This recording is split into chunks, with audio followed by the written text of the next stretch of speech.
નમસ્કાર વિદ્યાર્થી મિત્રો, આજે આપણે ધોરણ 10 વિષય વિજ્ઞાન પ્રકરણ નંબર 11 માનવાખ અને રંગબેરંગી દુનિયા વિશે અભ્યાસ કરીશું.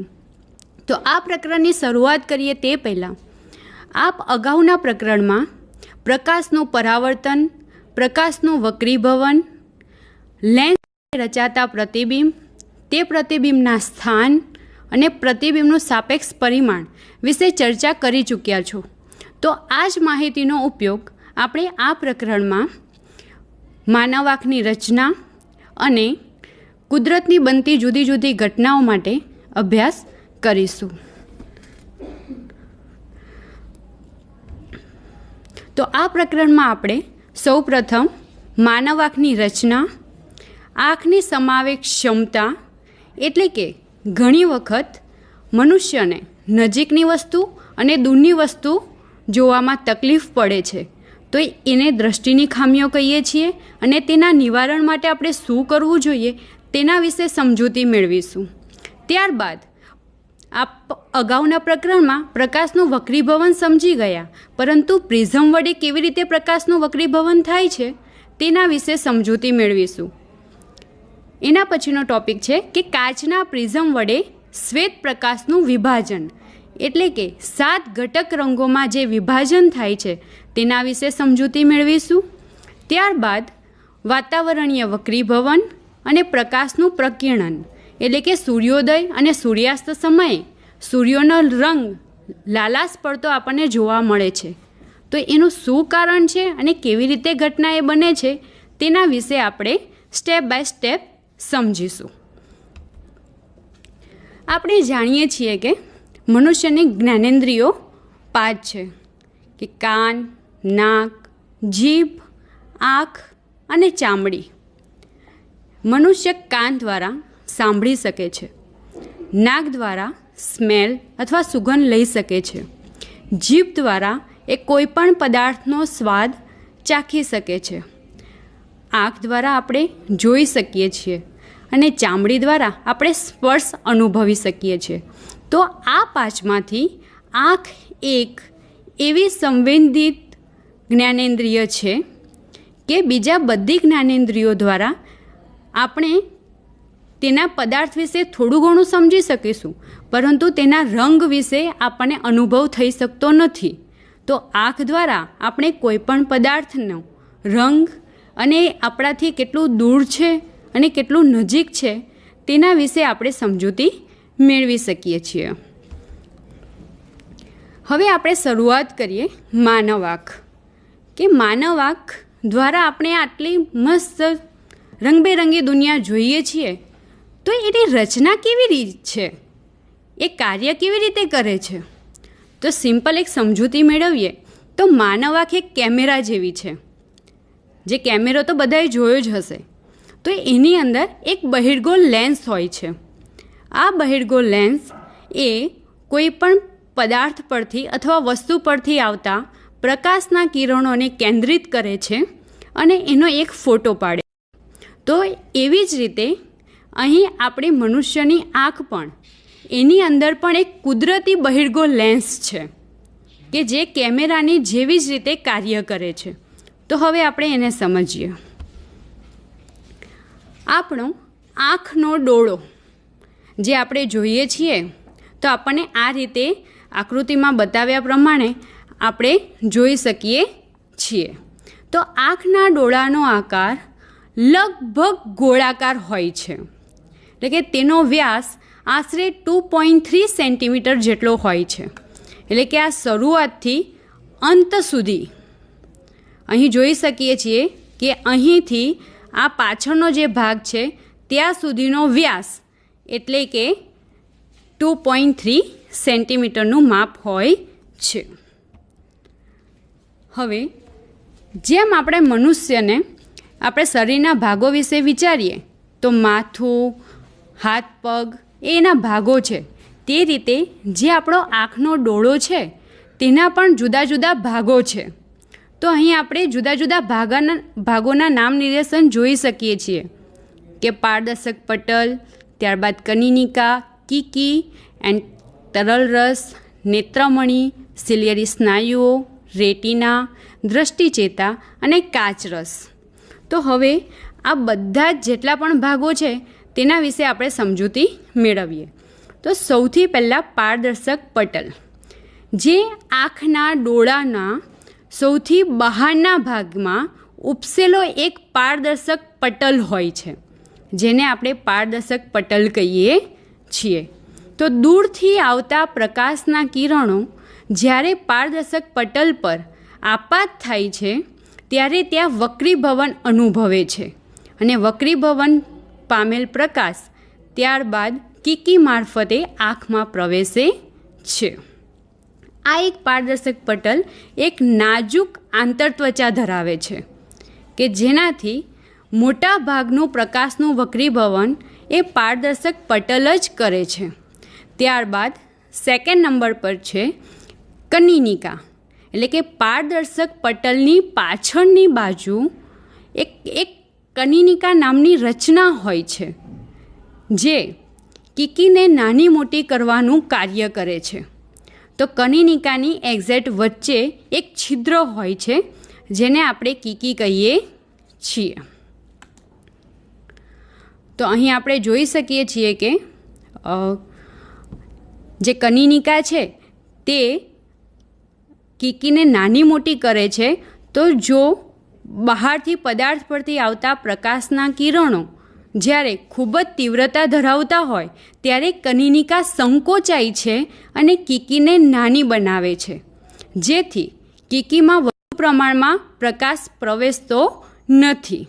અને જ્યારે આપણે કોઈ ઝાંખા રૂમમાં પ્રવેશીએ છીએ ત્યારે પ્રકાશ ખૂબ ઓછી તીવ્રતાવાળો હોય છે, ત્યારે જે કનિનિકા છે તે વિસ્તરણ પામે છે અને કીકી મોટી બને છે કે જેથી જરૂર મુજબનો વધુ પ્રકાશ આંખમાં પ્રવેશી શકે અને ઝાંખા પ્રકાશમાં પણ આપણે વસ્તુને પરફેક્ટલી જોઈ શકીએ છીએ.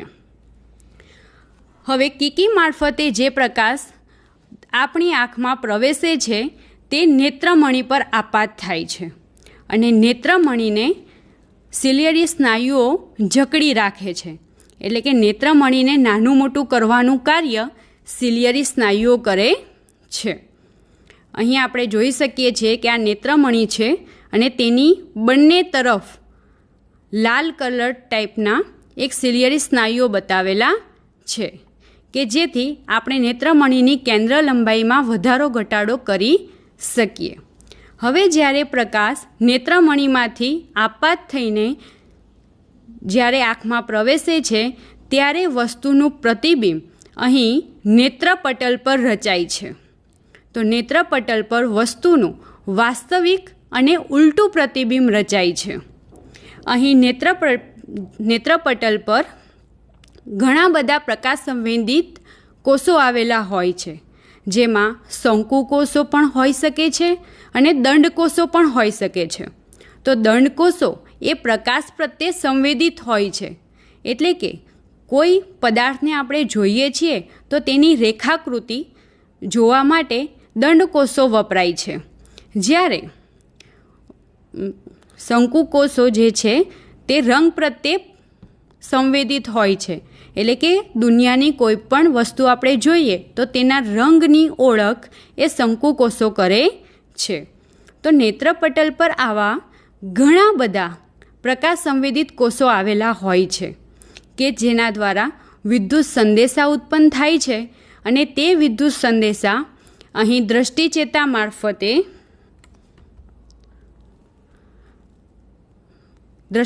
મારફતે તે મગજ સુધી પહોંચાડાય છે અને મગજ આ સંદેશાઓનું અર્થઘટન કરીને પદાર્થ કયો છે તેના વિશે સમજૂતી આપણને આપે છે અને આપણે કોઈ પણ પદાર્થને ઓળખી શકીએ છીએ.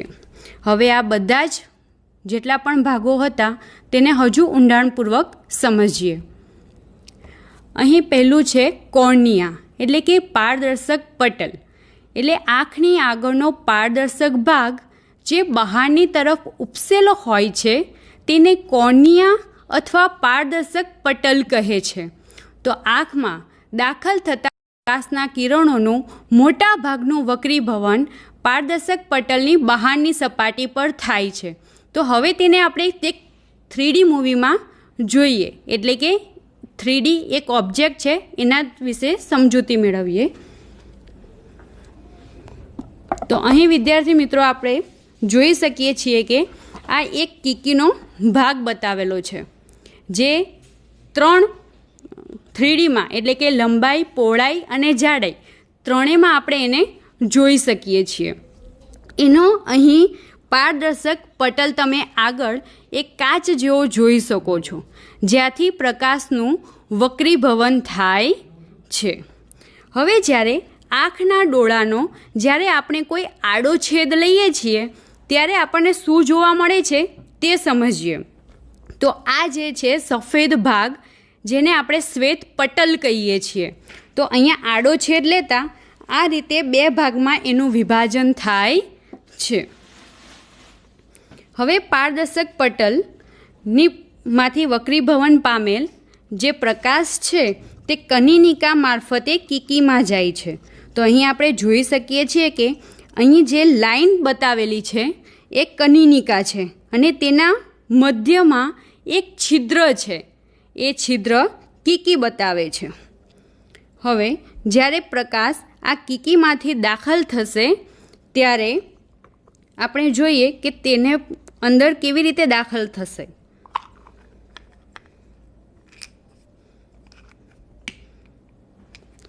તો અહીં જોઈ શકાય છે કે કીકીના પાછળના ભાગમાં, એટલે કે અહીં પણ એક સિલિયરી સ્નાયુ આપ જોઈ શકો છો, એટલે કે કનિનિકા છે, એના પાછળ નેત્રમણી છે, કે નેત્રમણી એક આ રીતે બતાવેલો છે કે આપ સૌ જોઈ શકો છો, જેમાંથી પ્રકાશ આપાત થાય છે.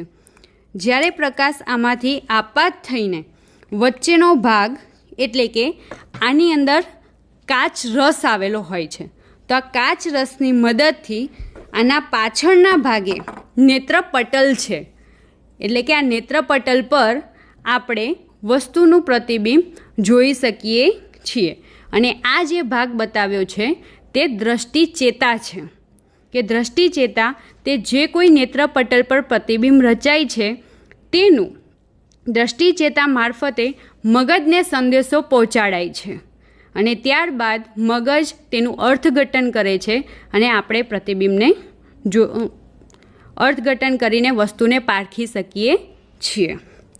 તો અહીં આપણે જોયું તો અહીંયા જે તમને રેડ કલરનું દેખાય છે તે બ્લડ વિસલ છે, કે તેમાં બ્લડ થોડા ઘણા અંશે હોય છે. એ જ રીતે આ મધ્ય ભાગ હતો જેને મધ્ય તનિકા કહેવામાં આવે છે, ત્યાં પણ બ્લડ વિસલ આવેલી છે. હવે આપણે આગળ સમજીએ,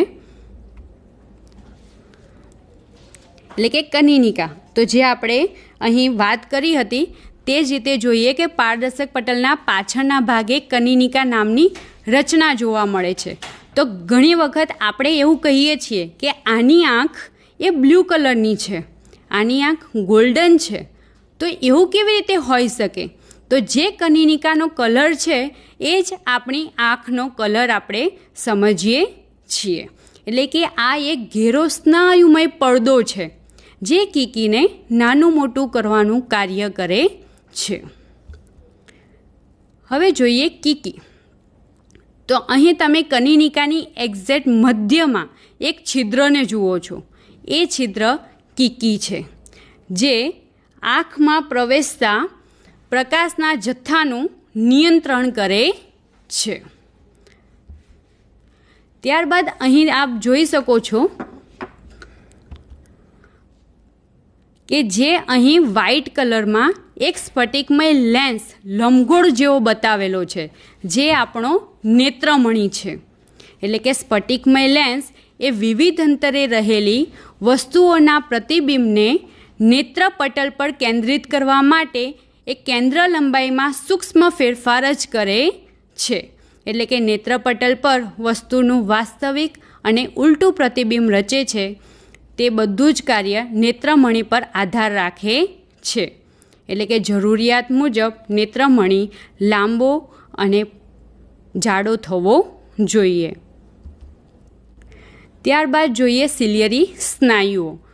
તો નેત્રમણી જે આપ અહીં જોઈ શકો છો, તો નેત્રમણીની બંને બાજુ જે સ્નાયુઓ જોવા મળે છે, જે નેત્રમણીને જકડી રાખે છે, તેને સિલિયરી સ્નાયુઓ કહેવામાં આવે છે. એટલે કે નેત્રમણીની વક્રતામાં ફેરફાર કરી તેની કેન્દ્ર લંબાઈ બદલી શકાય છે. ત્યારબાદ અહીં આપણે જોયું કે નેત્રપટલ. તો નેત્રપટલ જે છે તે આંખના પાછળના ભાગે ખૂબ જ મોટો વિસ્તાર આચ્છાદિત કરે છે. તો અહીં ટોટલ 3 ભાગ છે, કે અહીં આપણે જોઈ શકીએ છીએ કે સૌથી અંદરનો ભાગ જે રેટિના એટલે કે નેત્રપટલ, તેની એક્ઝેક્ટ મધ્યમાં આપણે જોઈએ છીએ જ્યાં બ્લડ વેસલ આવેલી છે વધુ પ્રમાણમાં, તે મધ્યસ્થ તનિકા અને સૌથી ઉપરના ભાગે શ્વેત પટલ છે, જે આપણો સફેદ આંખ, જ્યારે આપણે આંખને જોઈએ છીએ ત્યારે આજુબાજુનો જે ભાગ જોવા મળે છે તે શ્વેત પટલ. તો નેત્રપટલ પર વસ્તુનું વાસ્તવિક અને ઉલટું પ્રતિબિંબ રચાય છે. તે અત્યંત નાજુક પડદો છે અને તે વિપુલ માત્રામાં પ્રકાશ સંવેદી કોષો ધરાવે છે. તો પ્રકાશની હાજરીથી આ પ્રકાશ સંવેદી કોષો સક્રિય બને છે અને વિદ્યુત સંદેશા ઉત્પન્ન કરે છે. તો આ વિદ્યુત સંદેશાને નેત્રપટલથી મગજ સુધી પહોંચાડવાનું કાર્ય દ્રષ્ટિચેતા કરે છે અને મગજ આ સંદેશાઓનું અર્થઘટન કરે છે અને આપણને પદાર્થ કયો છે એ આપણે જોઈ શકીએ છીએ. ત્યારબાદ છે તરલ રસ. તો પારદર્શક પટલ એટલે કે અહીં તમે જોઈ શકો છો કે આ પારદર્શક પટલ છે અને આંખનો લેન્સ એટલે કે સફેદ ભાગ, તેની વચ્ચે આ સ્કાય કલરનો તમને એક પ્રવાહી જોવા મળે છે. આ પ્રવાહીને તરલ રસ કહેવામાં આવે છે. ત્યારબાદ કાચ રસ એટલે કે આંખનો લેન્સ એટલે કે નેત્રમણી અને નેત્રપટલ, તે બંનેની વચ્ચે આ એક જેલી જેવો પદાર્થ છે કે આપણને અહીં બ્લુ સ્કાય કલર જેવું જોવા મળે છે, જે કાચરસ કહેવામાં આવે છે, જે નેત્રપટલ પર પ્રતિબિંબ રચવામાં મદદરૂપ બને છે. હવે આગળ આપણે જોઈએ કે કેવી રીતે આંખ દૂરની વસ્તુ સ્પષ્ટપણે જોઈ શકે છે. એટલે કે અનંત અંતરેથી આવતા વસ્તુ પરના કિરણો. તો આપણે વિચારીએ કે દૂરનું કોઈ એક ઝાડ છે અને એ ઝાડને આપણે જોઈ રહ્યા છીએ, તો દૂરની વસ્તુને જોવા માટે આપણો જે નેત્રમણી છે તે પાતળો બને છે ને પાતળો બનતા તેની કેન્દ્ર લંબાઈ વધે છે, એટલે કે અભિસારી પાવર ઓછો થાય છે. આ પરિસ્થિતિમાં સિલિયરી સ્નાયુઓ આરામની સ્થિતિમાં હોય છે. એનો મતલબ એ થયો કે જ્યારે સિલિયરી સ્નાયુઓ આરામની સ્થિતિમાં હોય ત્યારે અનંત અંતરે રહેલી વસ્તુઓને આપણે સ્પષ્ટ રૂપે જોઈ શકીએ છીએ. હવે સમજીએ કે કેવી રીતે આંખ નજીકની વસ્તુ સ્પષ્ટ જોઈ શકે છે.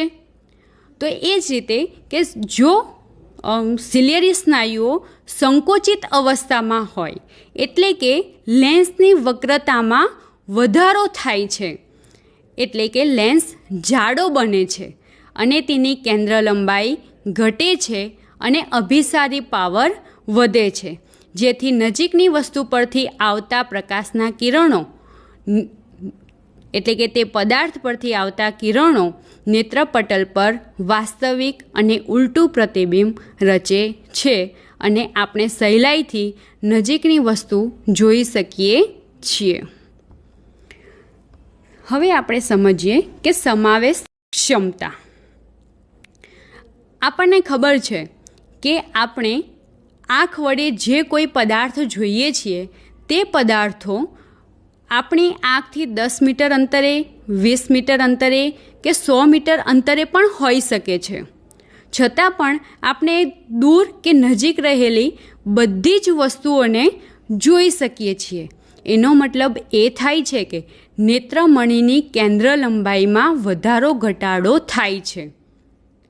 તો આ જે નેત્રમણીની કેન્દ્ર લંબાઈમાં જે કોઈ ફેરફાર થાય છે તેને આંખની ક્ષમતા કહેવામાં આવે છે. એટલે કે જરૂરિયાત મુજબ આંખના લેન્સની પોતાની કેન્દ્ર લંબાઈમાં ફેરફાર કરવાની આંખની ક્ષમતાને સમાવેગ ક્ષમતા કહે છે. હવે જોઈએ દ્રષ્ટિનું લઘુત્તમ અંતર એટલે કે નજીકનું બિંદુ. એટલે કે આપણે એક ઉદાહરણ લઈએ કે તમે કોઈ બુક વાંચી રહ્યા છો તો એકવાર બુકને આપણી આંખથી ખૂબ નજીક રાખીએ અને ધીરે ધીરે ધીરે એને દૂર લેતા જઈએ અને જ્યારે આપણે પરફેક્ટલી જોઈ શકીએ છીએ ત્યારે એનું અંતર માપીએ તો એ આશરે 25 સેન્ટીમીટરની આજુબાજુ હોય છે. અને જ્યારે તમે એ જે બુક વાંચી શકો છો પછી ફરીથી જો તેને નજીક લાવશો તો ફરીથી આપણને ઝાંખપ આવે છે. એટલે કે આપણે અક્ષરોને સ્પષ્ટ રૂપે વાંચી શકતા નથી. તો એ જે લઘુત્તમ અંતર છે કે જ્યાં વ્યક્તિ બરાબર વાંચી શકે છે તેને આપણે દ્રષ્ટિનું લઘુત્તમ અંતર કહીએ છીએ. એટલે કે જે લઘુત્તમ અંતરે આંખના લેન્સ વડે એ તણાવ વગર વસ્તુને સૌથી સ્પષ્ટપણે જોઈ શકાય તે અંતરને દ્રષ્ટિનું લઘુત્તમ અંતર કહે છે. અને સામાન્ય દ્રષ્ટિ ધરાવતા પુખ્ત યુવા માટે આ અંતરનું મૂલ્ય 25 સેન્ટીમીટર જેટલું હોય છે. હવે આપણે જોઈએ આંખનું દૂરબિંદુ.